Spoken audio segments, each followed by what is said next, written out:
kelompok 3. Perkenalkan, nama saya Yuda. Saya Tresya. Saya Ratna. Saya Riris. Saya Sandra. Saya Asya.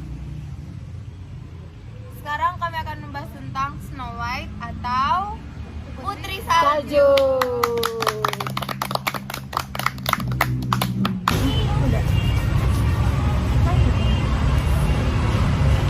Jadi guys, sesuai tema kita hari ini, kalian tahu nggak sih tentang Snow White atau Putri Salju yang gimana? Kayaknya sih Aca tahu. Cak, kau tahu kisah lengkapnya nggak? Aku ini menurut versiku sendiri ya, yang aku baca-baca sama yang aku tonton.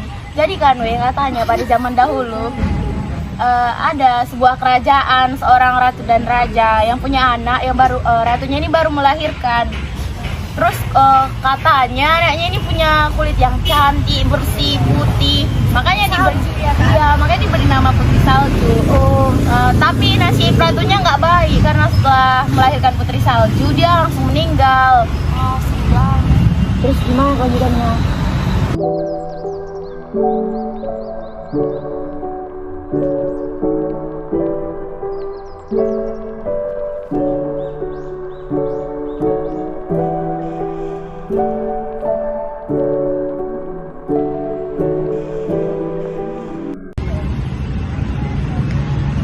Jadi kan pas sudah 17 tahun dia, terus nikah lagi rajanya. Bapaknya itu yang jadi raja, nikah lagi sama cewek cantik. Tapi kan cewek itu cuma mukanya doang yang cantik, hatinya nggak cantik. Kasih tahu dia itu juga seorang penyihir, guys. Katanya sih gitu ya. Aku nggak tahu Dia dia punya cermin ajaib kan? Iya, Kecantikan itu nggak abadi ya kan. Sebenarnya dia cewek yang jelek. Ya. Iya. Terus dia memakan setiap hati wanita-wanita cantik yang ada di kerajaannya. Makanya dia jadi wanita tercantik pada Iya, dia tetap awet muda. Kok jadi kayak cerita putri apa ya kan? Apa ya? Dan Kerajaan si apa itu? Snow White ini, ternyata dia Enggak gini nggak sih waktu mama tirinya nanya ke cermin apa karya waktu di cermin? di cermin ajaibnya yang selama ini. Mirror on the wall, who's the most beautiful in this world? Terus dijawab ternyata Iya. anaknya kan. Yang dijawab itu kan Putri Salju, nggak dia lagi kan. Nah waktu itu dia jadi kayak kok nggak aku lagi yang paling cantik gitu nggak sih? Ratu itu merasa tersaingi guys dengan anak tiri Iya. sendiri. Lalu dia mengutus satu orang pembunuh Untuk membunuh Putri Salju waktu Putri Salju di kerajaan. Tapi kan jadi Putri Salju ini lari ke dalam hutan. Terus pembunuhnya ini juga nggak tega membunuh Putri Salju. Jadi dibolehkan Salju itu kabur. Terus dibawanya hati apa hati kambing. Nah, hati kambing menghadap ratu. Katanya Putri Salju udah meninggal, jadi itu dikasih hatinya. Lalu karena merasa senang dan gak ada saingannya lagi, dia nanya lagi ke cerminnya. Ternyata putrinya masih hidup. Iya, Jawabannya tahu. Jawabannya ternyata masih Salju anaknya. masih cantik. Putri Salju lari kemana? Ke dalam gubuk ya? Iya, dan dia bertemu sama kurcaci. Di Berapa rumah kurcacinya? kurcaci. Dia Berapa ketemu sama kurcacinya? kurcaci. 7. 7 nggak sih? Oh, ada 7. Ya. Pas dia jalan ke tengah hutan, dia nemu rumah gubuk gitu yang kecil. Terus karena dia kelelahan, dia memutuskan untuk masuk ke dalam gubuk itu. Dan gubuk itu semuanya ada tempat tidurnya 7, ada Makanannya juga 7 ya. bangkunya 7, meja 7, dan semuanya semuanya berjumlah 7. Terus semuanya itu disusun rapi, bersih. Dan kebetulan karena kosong, dia memutuskan datang ke tempat itu untuk tidur di salah satu tempat itu. Terus pas bangun jumpa sama kurcaci. Iya, dia ketemu sama kurcaci itu. Lalu pada suatu ketika ratu itu menyamar menjadi seorang nenek. Karena ratu ini tahu bahwa Snow White itu Orang memiliki penyihir hati. nggak sih? Kok jadi seorang nenek? Iya, dia Seorang jadi nenek yang menyamar kepalawan. Iya, dia ini kayak orang-orang baik gitu yang tidak tahu apa-apa. Terus karena ratu ini tahu bahwa Snow White ini memiliki hati yang sangat mulia seperti Putri Salju, dia menyamar menjadi nenek-nenek. Terus dia menyuruh si Snow White ini untuk membantu dia lah. Dia menawarkan Iya. buah-buahan. Sebagai balas budi. Balas budi karena Snow White sudah membantu dia. Tanpa Buah pikir apa ya, panjang. Oh nggak salah apel nggak sih? Apel. Apel yang warna merah ya kan? Iya. Apel warna merah guys. Tapi di dalam apel itu sudah Iya. dimasukkan racun. Atau sihir. Ramuan. karena si Snow White ini juga kan hatinya baik, berprasangka baik selalu, jadi langsung dimakannya aja tanpa Berpikir panjang. iya. Lalu dia tertidur panjang. Tapi Dia sebelum pingsan. si Snow White ini bertemu sama si penyihir ini yang merupakan ibu tirinya, si Snow White ini diterima baik di antara 7 kurcaci itu, dan bahkan bisa bergaul sangat-sangat dekat dengan 7 kurcaci, sampai ketika dia ketemu sama si penyihir ini yang merupakan ibu tirinya dan kemudian memakan apel itu, kemudian dia tertidur.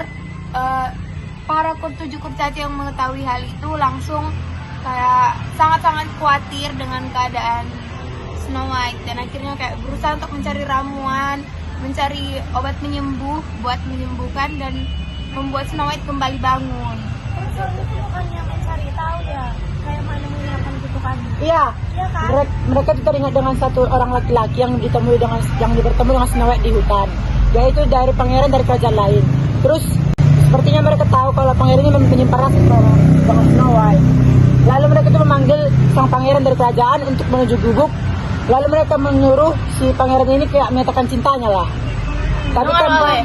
Kenapa kalian tahu harus menyatakannya cintanya dulu baru bisa Snow White ini bangun? Bukannya dia nggak tahu ya? Karena Kalau cinta dia harus sejati. Iya, bukannya orang itu pergi ke peramal dulu ya, Iya, terus ada peramal ngasih tahu. Iya, bukan Kan si kurcaci itu dulu mencari Iya. tahu dulu orang itu. Kan Kayak nggak mana mungkin. menghilangkan kutukannya.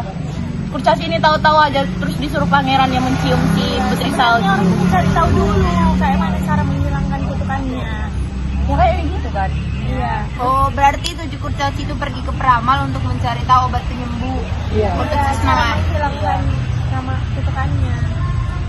Dan ternyata obat penyembuhnya dengan ada yang Bertemu dengan cinta sejati. dengan cinta sejati. Dari mana dia tahu itu cinta? Makanya dibilang si kurcaci ini orang itu harus, si pangeran ini harus mengungkapkan dulu baru bisa hidup lagi. Kalau emang pangeran ini benar-benar cinta sejatinya, seperti salju ini bisa bangun. Tapi kalau emang enggak, berarti yang lain kan. Lalu mungkin karena emang kebetulan pangeran itu cinta sejatinya, dan kemudian apa yang dilakukan pangeran itu makanya Menciumi. Jadi kan saat pangeran ini sudah dibawa ke gubuk, tanpa pikir panjang langsung mencium sang Snow White ini. Tapi tanpa ada apapun, sang keajaiban datang, Snow White bangun guys. Artinya cinta sejatinya adalah sang pangeran tersebut. Tapi kan, dengar putri salju atau si Snow White itu masih umur 15 tahun waktu dicium pangeran loh. Habis itu kan, habis dicium kan orang itu nikah kan ke kerajaan. Itu bukannya masih ilegal ya? Atau gimana menurut kalian? dong. tapi kan bapaknya kita udah umur 17 tahun, kenapa jadi kamu? Dengarlah guys, karena si Dara bilang itu namanya dongeng. Jadi sebenarnya itu ceritanya fakta atau mitos? Lagian ya, pada zaman dulu tidak ada namanya peraturan nikah dalam umur 15 tahun, 16 tahun, semua itu legal semua. Bahkan nenek moyang kita juga, bahkan ada yang Iya, umur mulai 13 tahun sudah menikah. mulai dari lahir sudah dijodohkan, jadi kayak sudah biasa saja pada era itu. Apalagi pada saat itu zaman kerajaan.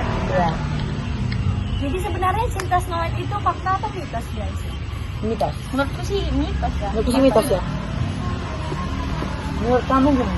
Menurutku fakta, karena masih ada beberapa yang bisa diterima oleh logika. Contohnya kayak di zaman dulu masih banyak penyihir-penyihir yang masih mempunyai kekuatan. Orang-orang dulu kan banyak tuh yang punya kekuatan seperti itu. Terus kalau soal 7 kurcaci sampai zaman sekarang juga bertubuh pendek dan masih mempercayai adanya kurcaci. Tapi kan San, yang ditanya fakta atau enggak ini itu bukan unsur-unsur yang ada di dalam ceritanya, tapi suatu cerita itu emang bener-bener ada. Kayak Snow White ini emang benar ada atau enggak ya kan. Kalau masalah fakta kayak gitu kan Snow White itu juga orang, itu sekarang juga orang kan, gimana ya? Yang dipertanyakan itu cerita itu fakta atau enggak? Pernah terjadi atau enggak? Iya, tapi menurutku sih mitos ya. Kalau Yud gimana Yud? Menurutku sih mitos. Kalau menurut Cinta gimana? Mitos. Kalau Radna gimana Rad? Kasih mitos. Menurutku juga mitos. Tahu gimana? Atau emang masih mempertahankan argumenmu kalau itu emang fakta?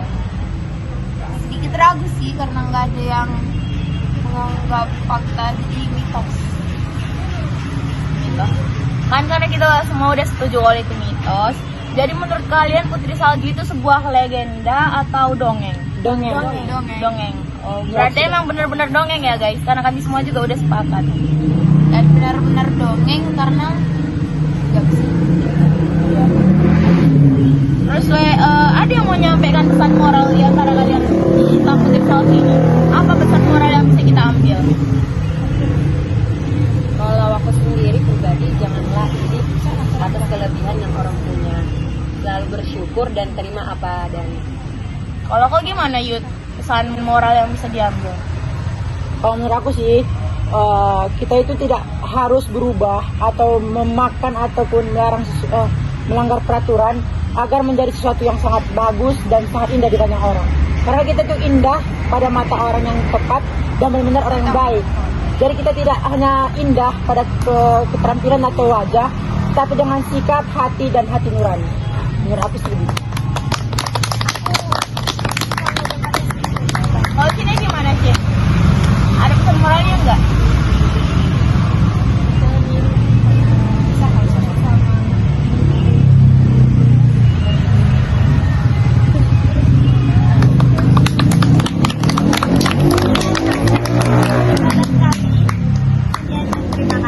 Kalau ada salah-salahnya kami minta maaf ya guys. Karena kami juga itu sebagai seorang manusia, jadi semua ya. Jadi menurut kalian legenda atau cerita tentang Putri Tidur ini atau Snow White ini termasuk mitos atau fakta, legenda atau dongeng? Komen di bawah ya guys. Oke guys, terima kasih. Sekian dari kelompok kami, terima kasih. Dadah. Bye. Jangan lupa like, subscribe, Dan komen.